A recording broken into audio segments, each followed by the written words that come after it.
guys, welcome back to a new video.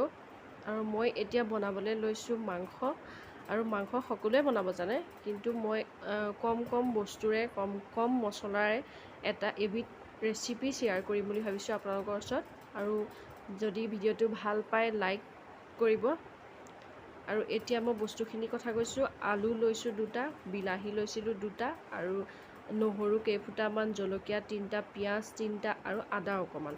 আৰু এতিয়া আমি এই বিলাহী, পিঁয়াজ, আদা, নহৰু আৰু জলকীয়াখিনি আমি এটা মিক্সিৰ বাতিত আমি এটা পেষ্ট বনাই ল'ম। বিলাহী পিঁয়াজখিনি আমি মিক্সিত ভৰাই ল'ম। মিক্সিত ভৰাই পেলাই আমি পেষ্ট এটা তৈয়াৰ কৰি ল'ম।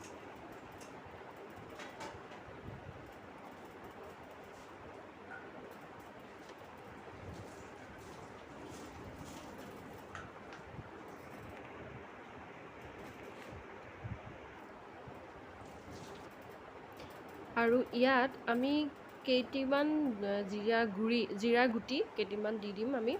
তাৰপিছত সেইটো এটা পেষ্ট বনাই ল'লোঁ। পেষ্ট বনাই লোৱাৰ পাছত আমি এখন কেৰাহী পাতিলোঁ। কেৰাহী পতাৰ পাছত আমি 2 চামুচমান মিঠাতেল দিলোঁ। 2 চামুচমান মিঠাতেল দিয়াৰ পাছত আমি তাত কেইটামান গোটা জিৰা দি দিম। আৰু গোটা জিৰাটো ভালকৈ পকাৰ পাছত আমি তাত আমি যিখিনি বনাই থৈছিলোঁ পেষ্টখিনি, সেই বিলাহী পিঁয়াজৰ যিখিনি পেষ্টখিনি, সেই পেষ্টখিনি তাত আমি দি দিম।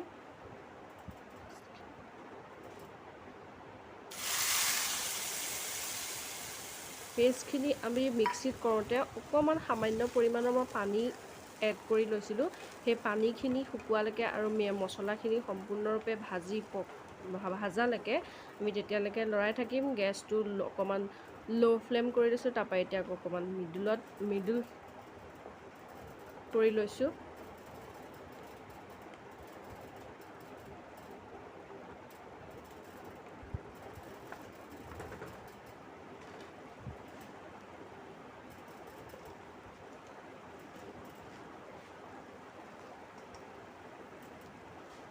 মছলাখিনি পেষ্টখিনি পকিবৰ কাৰণে, পেষ্টখিনি মানে সম্পূৰ্ণৰূপে ভাজা সোনকালে হ'বৰ কাৰণে মানে অলপমান সামান্য পৰিমাণৰ আমি নিমখ দিছোঁ।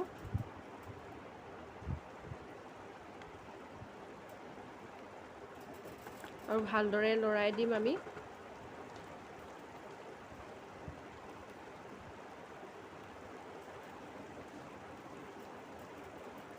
আৰু ইয়াত মছলাখিনি অকণমান পানীটো শুহাৰ পাছত আমি অকণমান হালধি দি দিম।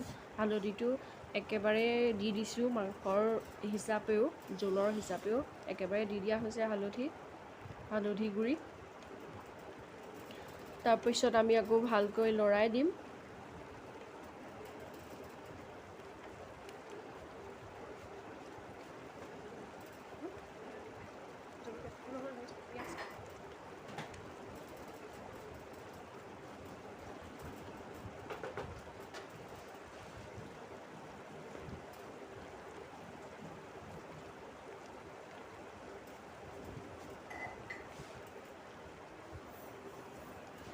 এতিয়া মছলাখিনি অকণমান পানীকণ মছলাটো হ'বৰ কাৰণে আমি ঢাকনাখন দি দিছোঁ। ফ্লেমটো ল' কৰি দিছোঁ।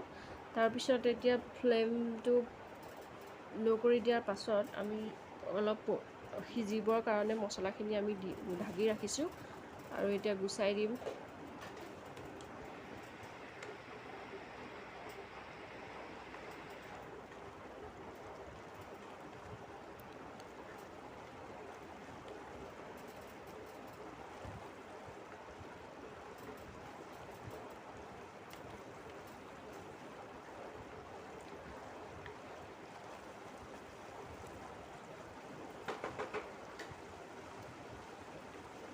আমি ইয়াত এতিয়া কিছুমান শুকান গুড়ি মছলা ব্যৱহাৰ কৰিম কম পৰিমাণৰ।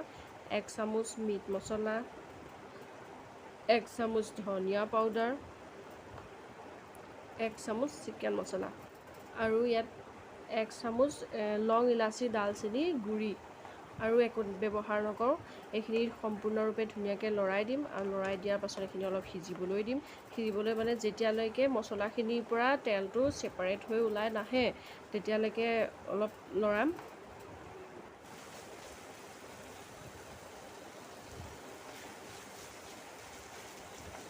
এয়া দেখিছে শুকাইছে, মছলাখিনিৰ পৰা অলপ অলপ তেল ওলাই গৈছে বাহিৰলৈ। আৰু এতিয়া আমি মাংসখিনি দি দিম। মাংসখিনি দিয়াৰ পাছত আমি ধুনীয়াকৈ মছলাখিনিৰ লগত মাংসখিনি সম্পূৰ্ণ ধুনীয়াকৈ মিক্স কৰি লৰাই দিম।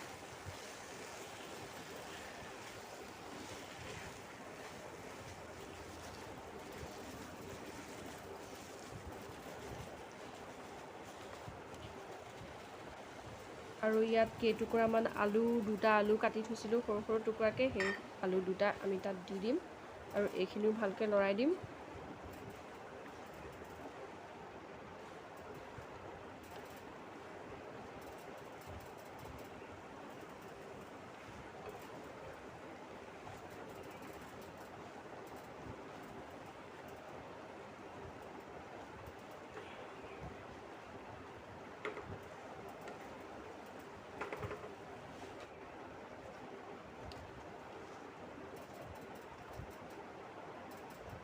আৰু এতিয়া সোৱাদ অনুসৰি আমি প্ৰথমে দিছিলোঁ পেষ্টখিনিত অকণমান নিমখ, কিন্তু এতিয়া আমি মাংসখিনিৰ জোখাৰে মানে সোৱাদ অনুসৰি যিমান দিব লাগে সিমান আমি নিমখ দি দিছোঁ। নিমখ দি আমি ধুনীয়াকৈ লৰাই দিছোঁ।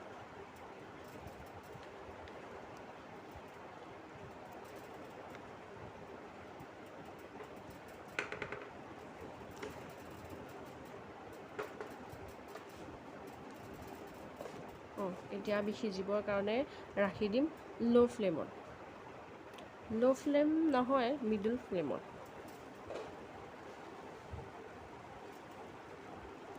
দেখিছে সম্পূৰ্ণৰূপে ধুনীয়াকৈ সিজি গৈছে মাংসখিনি। আৰু আমি আলু সিজিছে নাই চাই লৈছোঁ, আলুও সিজিছে সম্পূৰ্ণৰূপে ধুনীয়াকৈ। এতিয়া আমি হাই ফ্লেম কৰি দিম। হাই ফ্লেমত কৰি অকণমান ভাজিম যেতিয়ালৈকে অকণমান মছলাটো মাংসখিনিত লাগি নাযায়।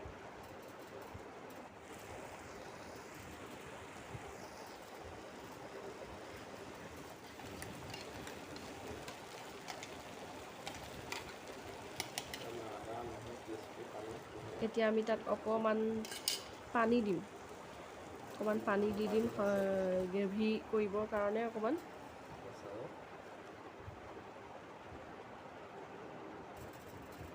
মছলা বেছি দিয়া নাই, আদা নহৰু মানে খাটি অসমত দিছোঁ আমি, সেইকাৰণে ৰেচিপি বনাই আছোঁ।